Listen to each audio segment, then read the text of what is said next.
Hi, this is Mark Henry back again to talk to you more about the occult, paranormal, and supernatural, maybe even to improve your life. So today I'm going to talk a little bit about parapsychology and maybe about how it might be useful for you in your spiritual practice. So, what is parapsychology? So, parapsychology literally means beyond psychology. So, it is the study of paranormal phenomena, those types of human experiences and abilities that are, um, part of, as far as I'm concerned, a part of our everyday reality, but those that are kind of more elusive. And it's not only the study of those things, but it is the scientific study of those things under carefully controlled experimental conditions. And that is conducted by parapsychologists, psychologists who have experience and are trained in dealing with this type of phenomena. A little bit about my journey through this. I've always been interested in this, even since before age 10. I used to read books from the library on ESP, psychic phenomena, that sort of thing.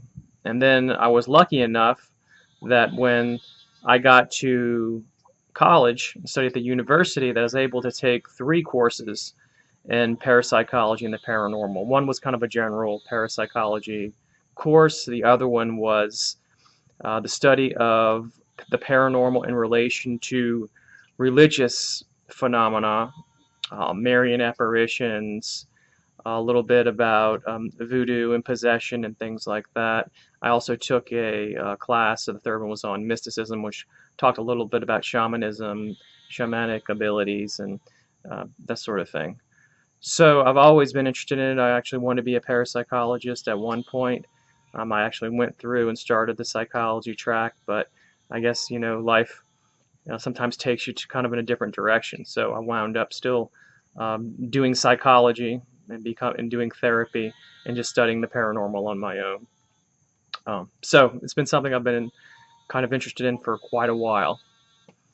Okay, so now that we have kind of a definition of parapsychology, so parapsychology deals with abilities that I'm sure you're familiar with: telepathy, PK, psychokinesis, um, let's see, clairvoyance, and a part of clairvoyance is the expression of remote viewing, which the government has actually employed people in order to do type of spy, type of surveillance.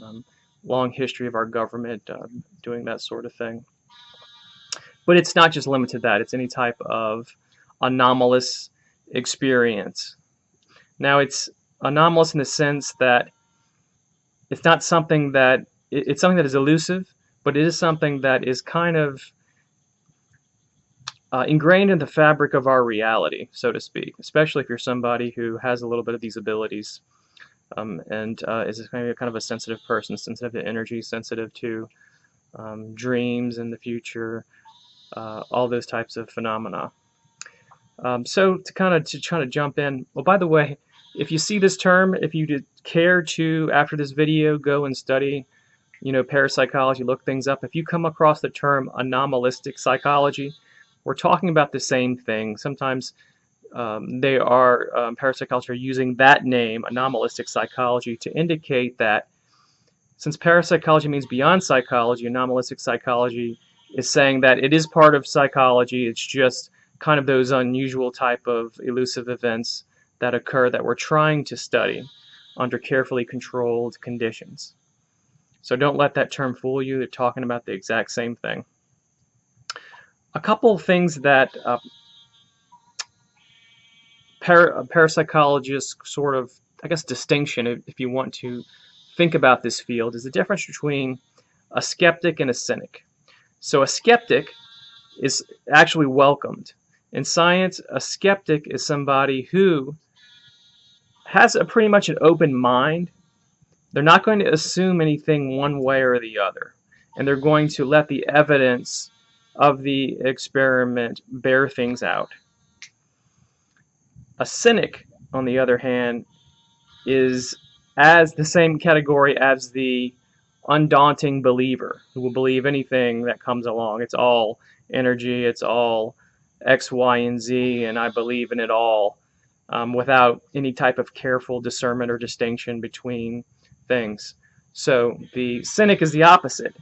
The cynic is the one who says, this is all hogwash, this is not a real thing, our science and our physics explains everything and by physical measurable means, and that all of this parapsychology stuff and these abilities are not what they seem. They're all um, performed by charlatans, and there's really nothing to it. And you'll find people who that's their job. They just go and try to debunk everything. And somehow, like for example, they will pick on magicians. No, excuse me. Let me take that back. Some of these people are magicians, and what they'll do is they'll say, okay, if I can demonstrate this with stage magic, then certainly that person must be doing it. What they're not accounting for is the fact that these people might have certain abilities like telepathy and clairvoyance. And just because that you can demonstrate it in a way of trickery, that does not mean that they, in turn, are doing it in that exact same way you are. So you'll find that. But anyway, I don't want to get off track, because let me get back on point. As far as the history of parapsychology is concerned, we have to go all the way back to the 1930s. So in the 1930s, Duke University started a parapsychology department to study paranormal phenomena, things that I mentioned. It was started by J.B. Rhine. They have the Rhine Institute.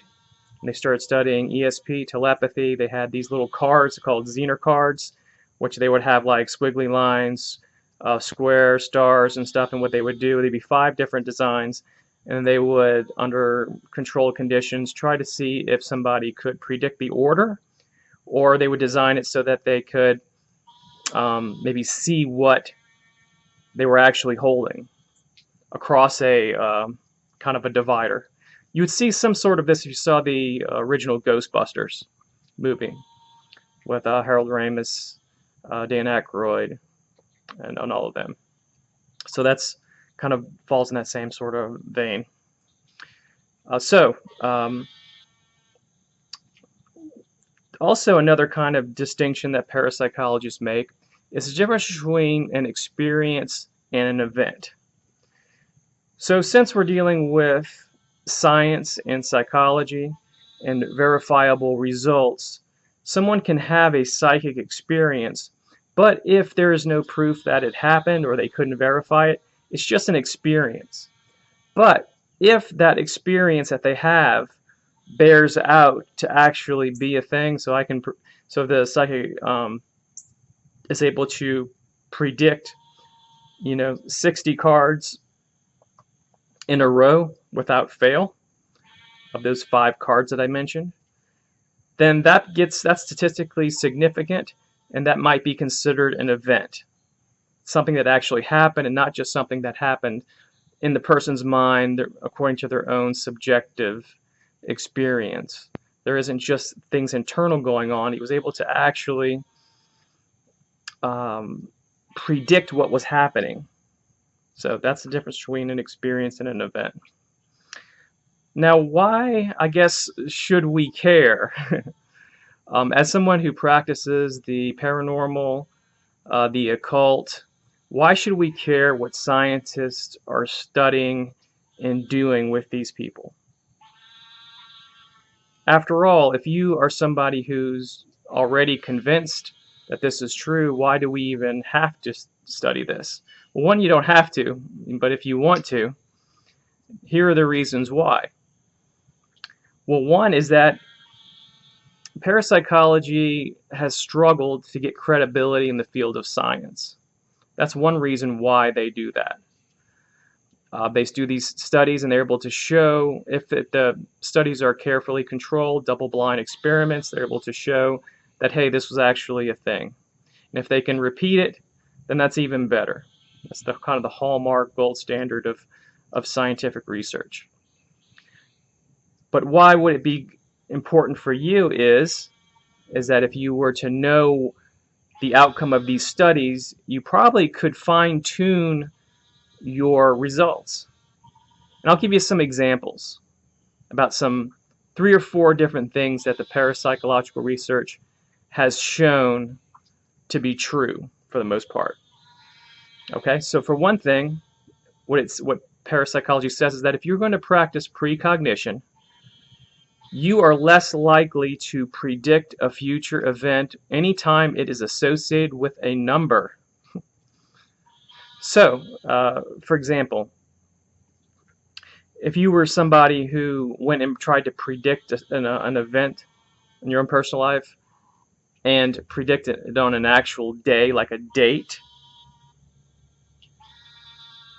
you are more likely to be wrong than not. Now, some may say that is a commentary on the nature of time.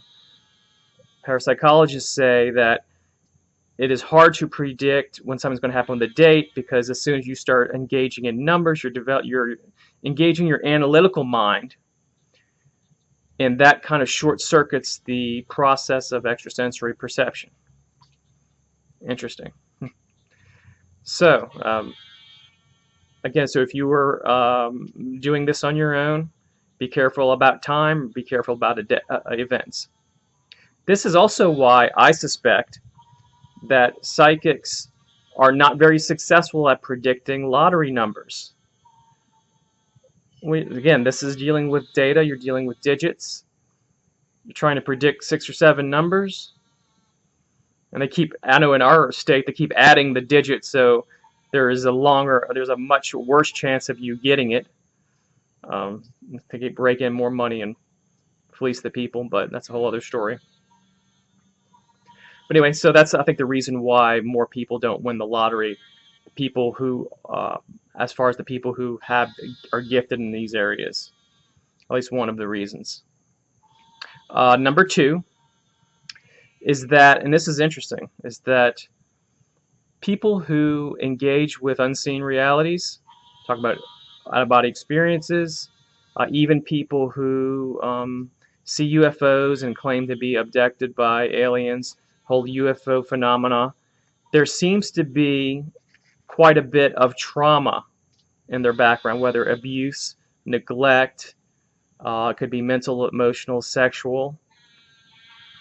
You'll find this in the background of those people, more than you would find in the general population. Now, some people will say, especially when we're talking about the cynics, will say, well, okay, well, see, that just tells you something right there, that you can immediately discount their recollections, you can discount their experiences just because they have some sort of bias, and that it may be them just imagining it, or maybe this creates a predisposition, so they're faking it.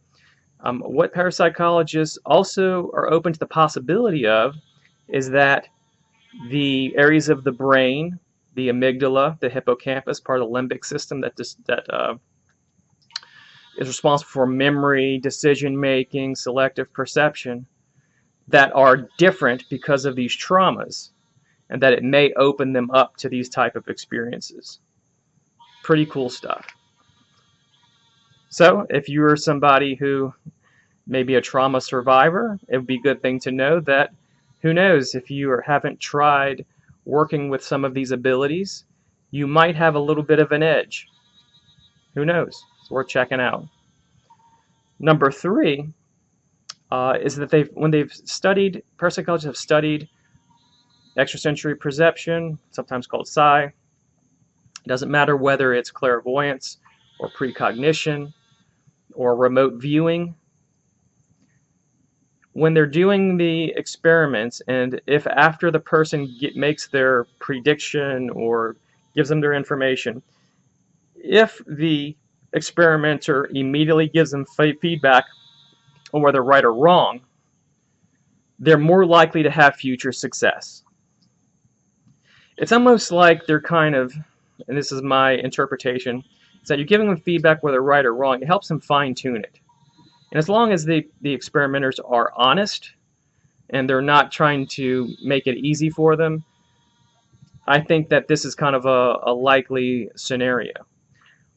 This brings me also back to the fact that when you're looking at people who claim to be mediums, John Edward, Sylvia Brown, James von Prague, all these people, what they'll tend to do is they will give a little bit of a reading, and then they'll ask, does that make sense? Now, the mentalists who say, hey, I could do this, he's fishing for information.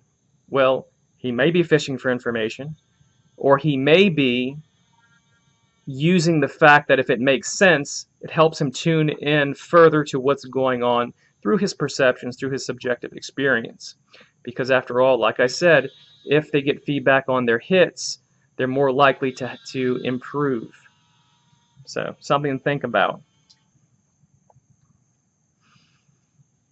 I was actually, on kind of a little bit of a slightly different note, if you are interested in learning a little bit more about parapsychology, the J.B. Ryan Institute, you can actually look them up online. I was reading an experiment where they were working with somebody who has a reputation for being a powerful energy healer. So what they did was they brought this guy into the lab, and our body emits an energy field, electromagnetic energy field, and it emits photons. So when the person was doing his healing, they said the normal person emits about 12 to 20 photons, and I think they said 12 to 20 photons as measured by ultraviolet light. That's what the normal person does. When this person was doing healing, he was able to do between 300,000 to 1 million photons of light. So, and they explain to you if you want to know about what photons are. Light is a good measure because it's can be both a particle and energy like a wave. So that's what they were hoping to look at with this person, which is, so they're able to emit this. It's kind of an interesting connection that this person has a reputation for being a healer, says he's a healer, people claim that he's helped them, and then all of a sudden that his body is emitting these photons, which are way out of whack to what normal people actually have and emit. So I thought that was pretty cool. Okay. So before I go, I just want to kind of leave you with some resources. So if you are interested in learning more about parapsychology, here are a couple books. The first one I really like is actually a textbook, which is a little bit dated, but there aren't a lot of parapsychological textbooks in classes. Actually, the one I use, which I really like. So this is called, let's see if it shows up, The Roots of Consciousness by Jeffrey Mishlove. So The Roots of Consciousness is a collection of information on anything you can imagine related to parapsychology, research, different types of phenomena, what's been shown as far as the evidence, what is not been shown to work. Just a kind of very good overall understanding. The second one, by the same author, Jeffrey Mishlove, is Psi Development Systems. So this talks a little bit about the phenomena, a little bit about the research, like this book. It also talks about how it is trained, because that's another thing. If you can determine what are the best experimental conditions for this phenomena to happen, so they might tweak different things like, okay, so you're doing this experiment in a room. What happens if we increase the temperature in the room for this clairvoyant? Let's see if that helps this clairvoyant. So they'll mess with different external conditions, or they may put sensors on his body and try to measure heart rate, respiration type of things to kind of see if there's a correlation between those two things. But anyway, this is also that book, Psi Development Systems, also talks a little bit about training and potential ways to train these abilities. The last one, which is pretty good, is called The Afterlife Experiments. So this is dealing with a branch of parapsychology that deals with survival studies. So we're talking about mediumship.